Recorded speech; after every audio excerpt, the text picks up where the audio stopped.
Hello! Today I'm considering a question that's been posed in some form or another for quite a while now, which is what does the future hold for Final Fantasy VIII? Now, since the release of Final Fantasy VII Remake, there's naturally been some anticipation and rumours and questions among Final Fantasy fans as to where Square are going with this, and whether they're going to follow suit with the remaining popular titles from that golden age of gaming, so Final Fantasy VI through to 9 say. However, while some fans have been hoping for hints or announcements at the various conventions and events that have taken place since the remake was released, many have been disappointed to find that Final Fantasy VIII has been scarcely mentioned, and news pertaining to the title has been conspicuous by its absence. So I think, more recently, what has compounded this supposed oversight of Final Fantasy VIII is that the Final Fantasy VII Remake is of course well underway, but now we also have the rumours of a Final Fantasy IX remake and an accompanying TV show or animation. And with this being all but confirmed by insiders and third-party media partners, it has galvanised those who may have been expecting something a bit more chronological when it came to revisiting these Final Fantasy titles. So in this episode, I'm going to look at a few reasons why this might be the case, and jumping right in, some of those that are more critical of Final Fantasy VIII have suggested that it's being overlooked because it doesn't come close to the hype and the enduring appeal of Final Fantasy VII and Final Fantasy IX. And while this may be true certainly for Final Fantasy VII, it is prudent to note that Final Fantasy VIII has generally outsold Final Fantasy IX by quite a way since its first release.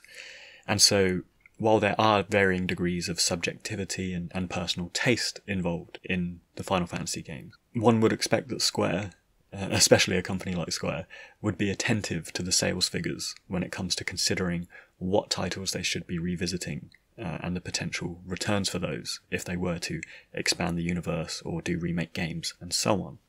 Another thing that's been cited is that Final Fantasy VIII has in fact been revisited comparatively recently in 2019 with its semi-remaster. But again, I'd suggest that this is just more evidence of its long overdue updates and how it trails behind a lot of other titles that have already had HD re-releases, ports, remasters, and so on. So I suppose there is a case to be made that Final Fantasy VIII has perhaps been overlooked a little bit, particularly accounting for the renewed attention in Final Fantasy IX. But actually, I think this may be less dismissive of the game than it may initially appear, and part of the reason why it makes sense for Final Fantasy IX to demand precedence at the moment is perhaps a matter of proximity to the new Final Fantasy VII material, and particularly the ongoing Final Fantasy VII Remake. Now, to qualify this a bit, I did actually smirk when I saw the teaser trailer for Final Fantasy VII Rebirth, because the camera following the white feather, floating down into the frame of our characters,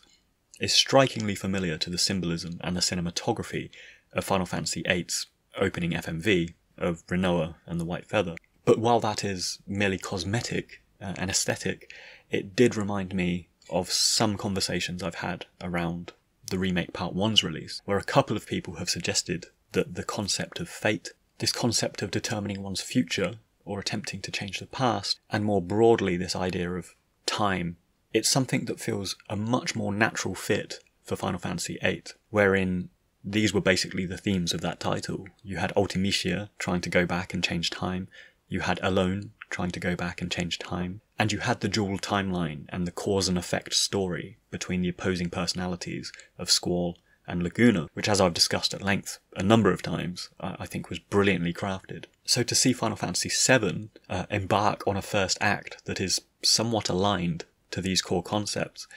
it was a bit weird, and again, thinking about proximity, it feels unlikely that any return to Final Fantasy VIII would happen, at least anytime soon, because looking at the respective stories and this new direction of the Final Fantasy VII Remake, there's a lot of similarities and a lot of parallels that we could draw on a macro-thematic level. Beyond this, even at the time of the original release, many fans were drawing comparisons between these games, with Squall and Cloud being held up as evidence of Square's new penchant for having brooding, troubled protagonists with existential dilemmas that they needed to sort of resolve and allow them to embrace friendship and leadership and so on in their personal arc. And so, again, looking to Final Fantasy IX,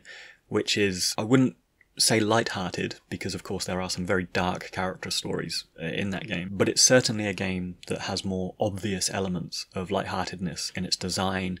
in its setting, and its open, caring characters, such as Zidane Tribal and Vivi. So assuming that Final Fantasy VIII were to enter production in the future, having this buffer between 7 and 8, where kind of 9 sits between, with however that might go, because of course there's indications it's going to be pitched at young adults, particularly with this animated series, it does make sense to create that distance between these two respective titles. Now,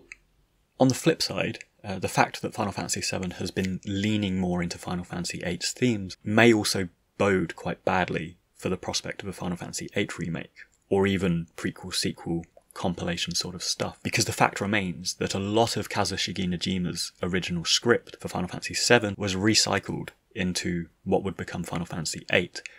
And for example, Cloud Strife was supposed to have this absent father figure who operated in a previous timeline to him,